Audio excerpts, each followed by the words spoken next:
Today's lesson is Venice, Italy, the floating city. Hi, everybody. I'm Roger. And I'm Mike. It's our travel unit for the month of February, and Valentine's Day is coming up in about a week, so I don't know, maybe you could surprise your sweetheart with some round-trip tickets to Italy to check out Venice there, although it's February. It might be kind of cold now, but we are talking about Venice, and it is oftentimes described as the floating city. Is that true? Is this city really floating on the water? Good question. Well, it's in a lagoon. It's in kind of an enclosed lake. So I guess you could say it's floating in a way that islands are floating, but not really floating. I don't think it's actually, sitting on the water. The houses don't move up and down with the waves the way you would expect a boat to. But certainly it is a city that is famous for having canals, basically roads made of water. So it's a very unique city in that way. And of course, that's why it's been a hit with tourists for hundreds of years. People have been visiting Venice as tourists for hundreds of years, many centuries, and it's still a very popular place to go. So if you've gone, I'm sure we're going to be looking at some of the places you remember the most. And if you haven't, we're going to add a few more items to the list of reasons to go to Venice. So let's check it out. Venice, Italy, the floating city. Venice recently made headlines with its decision to charge day trippers an entry fee in hopes of combating over-tourism. However, at only 3 to 10 euros, it's a small price to pay to protect this beloved Italian city, especially when it has so much to offer. 大家好，第一部分我们可以看到动词 combat， 指的是打击或是与点点点搏斗。例如 Social media platforms need to do more to combat misinformation online. 社群媒体平台必须有更多作为来对抗网络上的谬误资讯。或者 In an attempt to combat sickness and old age, Justin takes multivitamin tablets every day. 为了对抗疾病与老化 Justin 每天都吃综合维他命锭。接着我们看到单字 beloved， 这个字是形容词，它的意思是深爱的或是钟爱的，被喜爱的。举例来说 That famous athlete is one of his country's most beloved sports celebrities. 那位知名运动员在他的国家是最受喜爱的体育名人之一。又或者说 Many beloved Disney cartoons, such as Cinderella, were inspired by folk tales. 许多广受喜爱的迪士尼卡通，像是灰姑娘，灵感是来自民间传说。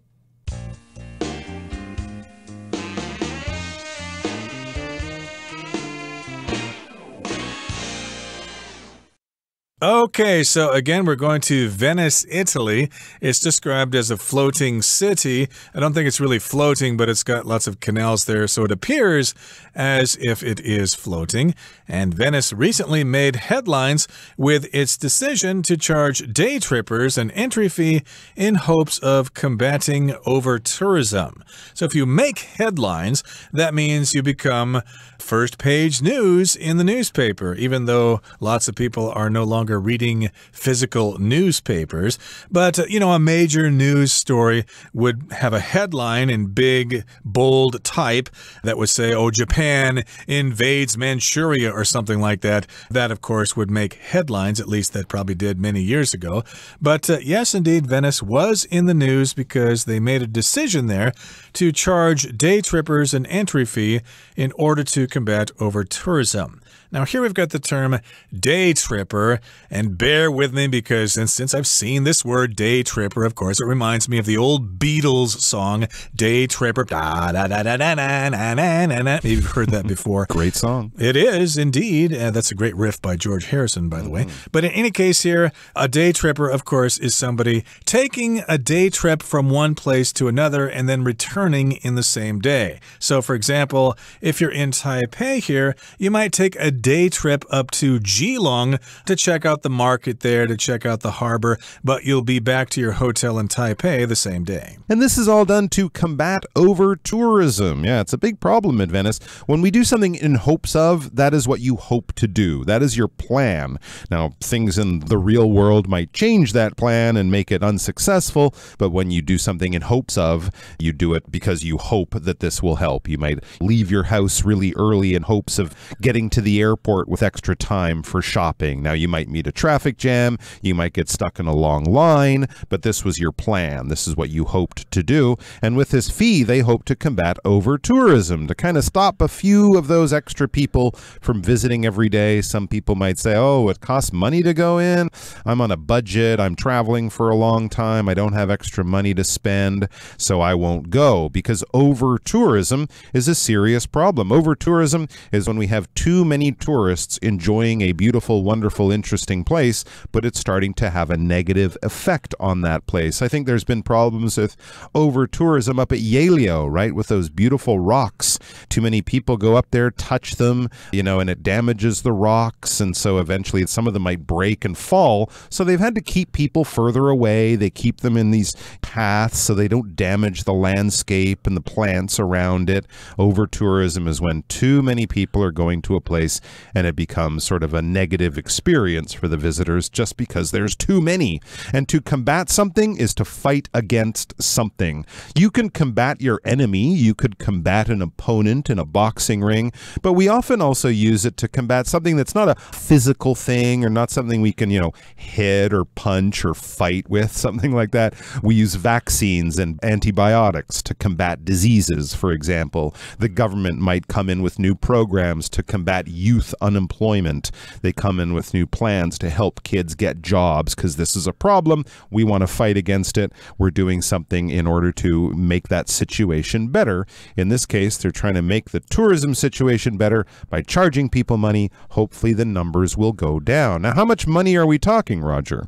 Well, here it says, however, at only 3 to 10 euros, it's a small price to pay to protect this beloved Italian city, especially when it has so much to offer. So, of course, they're going to make money from this by charging tourists entry fees in order to go into Venice. I don't think that's going to stop them, though, because if people have enough money to fly to Italy, they're certainly going to have 3 or 10 euros to pay the fee to go into Venice there. You're not going to go all that way just to say, I'm not going into Venice because I'm not going to pay some entrance fee. No, you're going to pay the fee and you're going to go in there. So at least it's my opinion that this will probably not to keep the numbers down. But in any case, we're saying it's a small price to pay to protect this beloved Italian city. So oftentimes if we talk about making an effort, if everybody makes the effort together, then we can solve this problem together. So we could say, well, it's a small price to pay. If you have to pay a little bit more in taxes so the government can clean up corruption, then it's worth the price. We'll all benefit from it. There you go. Plus, as you mentioned, 3 to 10 euros isn't that much money. Doesn't seem a lot to pay to enter this beloved Italian city. When something is beloved, and we often do sort of stress that last syllable there, you could also say beloved, but often when we're using it to describe a person or thing that is much loved, we would say it in a slightly longer way, beloved. So yeah, we talk about something that we really love and appreciate and we value very highly. Your beloved grandmother, your beloved high school teacher who, helped you so much when you were young, your beloved old family home, that place you grew up and all those memories. So it's something where we have this deep and long-lasting love and appreciation for something. And yeah, Venice is a very beloved city along with Paris and, places like that. Bucket list places everyone wants to visit at least once because it has so much to offer. There's so much there to see and do. It's a place brimming with culture and history and art. It's not the kind of place you go to Venice and go, oh, what do you want to do? There's not much to do here. It's pretty boring. No, it has so much to offer. There is so much to do, see, and enjoy there, which is why we have to charge some money so that not so many people go there. We're loving Venice to death, basically. Indeed, and it might be destroyed by rising sea levels. That's true too. Before the tourists do, but we'll have to let other people figure out what to do about that. But right now we're going to move on to the next paragraph and continue talking about Venice, Italy. When you think of Venice, the first thing that comes to mind is probably its picturesque canals. Start your trip with a gondola ride through the Grand Canal for a once-in-a-lifetime experience. After getting back on land, take a stroll around St. Mark's Square, the city's main square, where you can find many of Venice's most famous landmarks. 第二部分我们看到片语 come to mind 指的是想到或是脑中浮现……例如 When I think of Paris, the Eiffel Tower comes to mind right away. 我一想到巴黎，埃菲尔铁塔就立刻浮现脑海。或是 I'm trying to think of any good restaurants near here, but nothing comes to mind. 我试着要想附近有什么好餐厅，但一家都想不到。接下来我们看到形容词 picturesque， 指的是某地风景如画的。举例来说 Emily visited several picturesque villages while traveling through Italy. Emily 在周游意大利时造访了几个风景如画的村庄。或是 Jose always loved the picturesque view of mountains from his bedroom window. Jose 一向喜爱他房间窗外的优美山景。再来我们看到单字 canal， 这个字是名词，意思是运河或是水道。举例来说 In the afternoon, we sat at a cafe and watched some kayakers paddle down the canal. 我们下午坐在咖啡店看人划着独木舟在运河上前行。或是 We took a relaxing boat trip down the canal while on our vacation. 我们在度假期间沿着运河进行了一次轻松的乘船之旅。最后我们看到名词 stroll， 意思是漫步或是闲逛。举例来说 The elderly couple took a stroll in the park to celebrate their anniversary. 那对年长的伴侣在公园散步，以庆祝他们的周年纪念。或是 Ted took a stroll in the park after eating a full meal. Ted 饱餐一顿后，在公园里散步。另外，这个字也可以当作动词使用，意思是漫步或是闲逛。像是 Linda strolled into the party several hours late. Linda 迟到好几小时才慢慢走进派对。也可以说Gordon always strolls around the park in the morning. Gordon 早上总会绕着公园散步。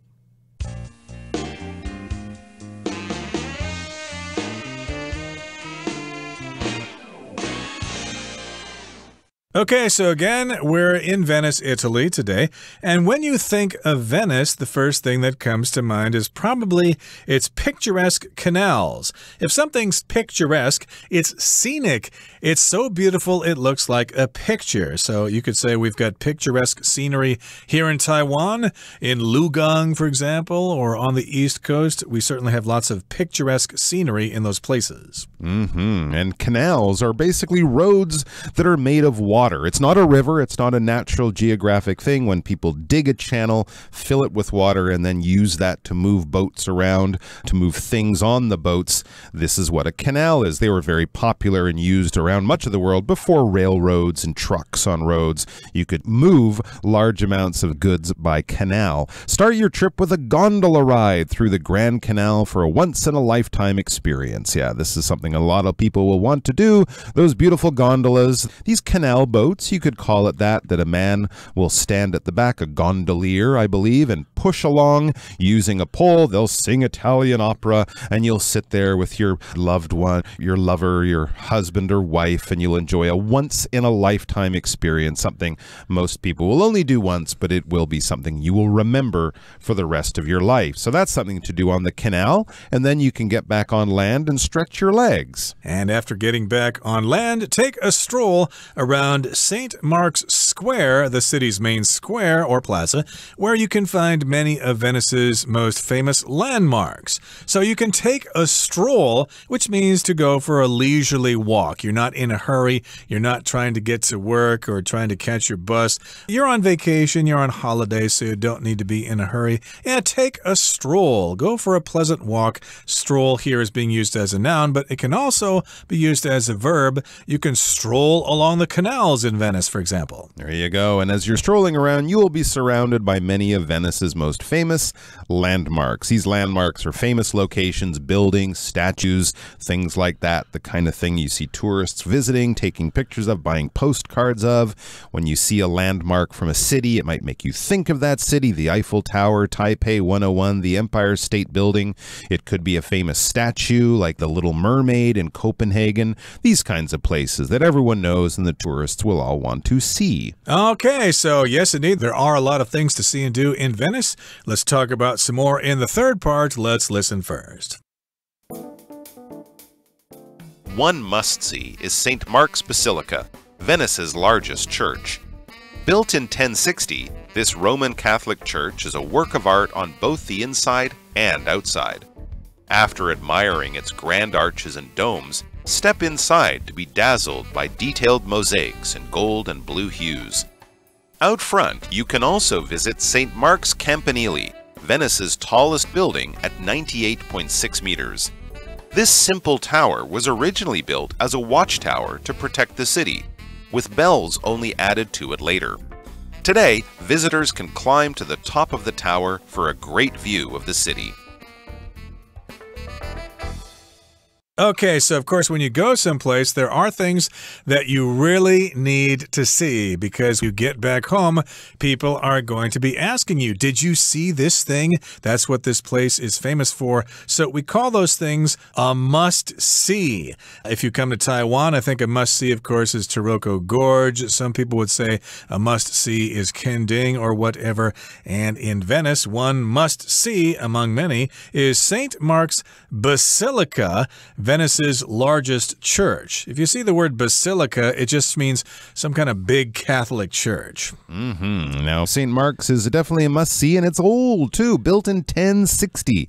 This Roman Catholic church is a work of art on both the inside and outside. So in a few short years, it'll be 1,000 years old. It's a Roman Catholic church, and it's a work of art on both the inside and outside. So inside, you'll expect to see, statues and paintings, but the outside means it's a work of art. It's really well decorated, probably covered with carvings and statues and things like that. After admiring its grand arches and domes, step inside to be dazzled by detailed mosaics in gold and blue hues. Absolutely amazing. But of course, this building is old, and often in these old style buildings, we have a lot of arches and domes. An arch is a rounded doorway, basically, or a rounded shape that holds up a ceiling. An arch will kind of be like half a circle, and you put the arch on top of two pillars or at the top of a wall, and that rounded half-circle formation or structure is very strong, so it allows you to put a ceiling or a roof on top of an arch. The Romans invented them, and they've been used in architecture ever since then, as have domes, also invented by the Romans. If an arch is half of a circle, a dome is half of a ball or a sphere. If we think of the roof of St. Paul's Cathedral or the U.S. Capitol in Washington, St. Paul's, of course, in London, those are domes. That is a big roof allowing for a big space inside, and inside you will be dazzled by many beautiful artworks. Mosaics are inside. If you're dazzled by something, you look at it and you go, wow, that is so cool. I'm never going to see anything that cool for the rest of my life. So yes, indeed, you'll be dazzled. You'll be amazed by what you see inside the basilica, and you'll see mosaics in there, which are kind of works of art on the wall using small pieces of little colored stones or something. You put them together and you get a picture when you look at it from a distance. And of course, the mosaics are done in gold and blue hues. Hue, of course, is a different shade of a color. There are many different hues of blue, for example. There's cerulean blue, there's cobalt blue, there's sky blue, etc. Those are different hues of blue. Absolutely beautiful. And out front, so this is back outside, you can also visit St. Mark's Campanile. I'm assuming that's the way the Italians would say it. Venice's tallest building at 98.6 meters. So this is something nearby. It's basically a tower. I think it's kind of a square-shaped tower. And it's the tallest building in Venice at 98.6 meters. Not quite as tall as Taipei 101. Right, and it's a campanile. That's how we say it usually in English, which is a building that's got bells in it. A famous campanile is the campanile on the campus of the University of California at Berkeley.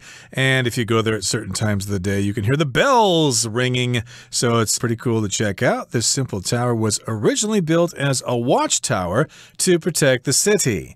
Watchtower, of course, is where guards look over the city to make sure some bad people are not trying to invade from outside. It's got bells, which were added to the campanile later.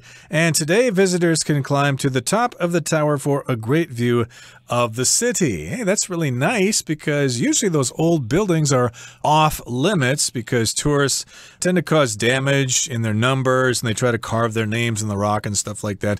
But this is cool here. Take advantage of this opportunity. Maybe someday they'll close it to tourists because they're causing too much damage. But for now, you can go to the top and have a great view of the city of Venice. Okay, that brings us to the end of our discussion for today. Here's Hanny.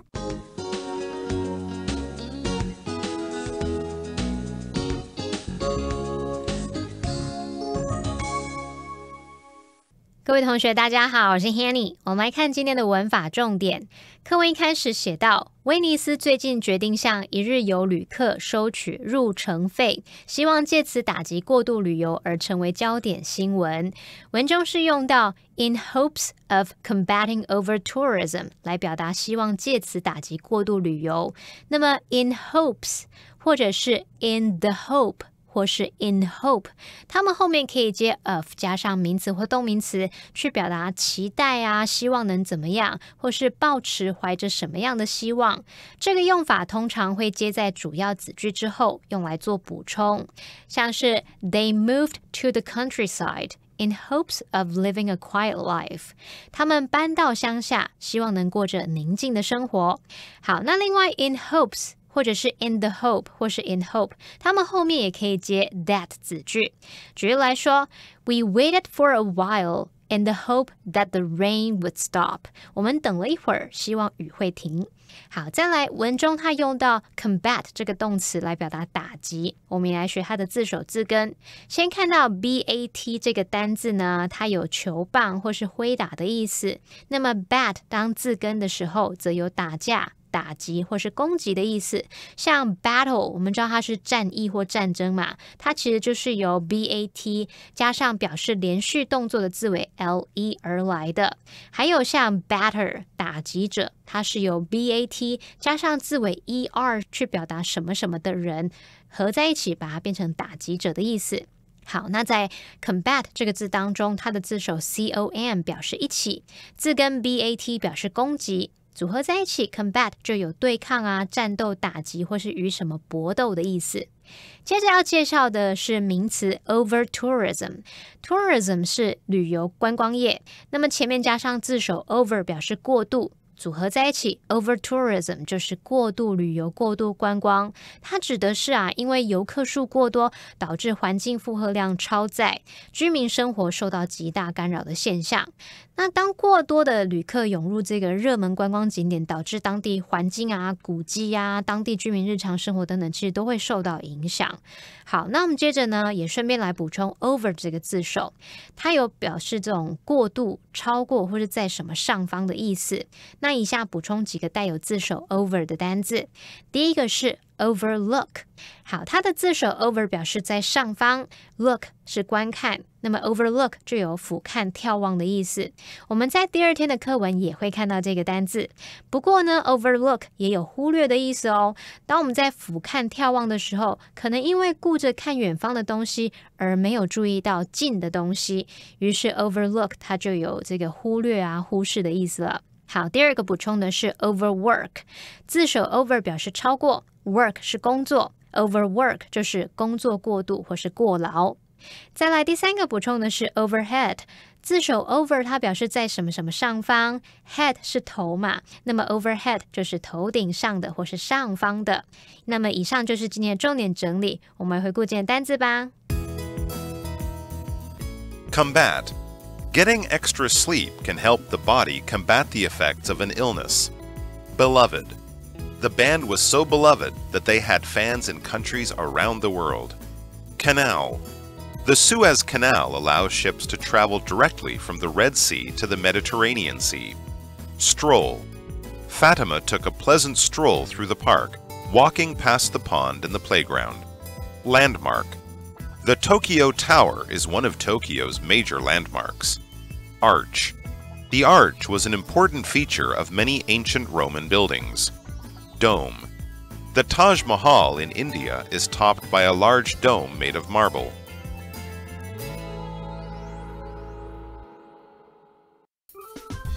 Well, that brings us to the end of another edition of our program, and please make sure you join us again next time.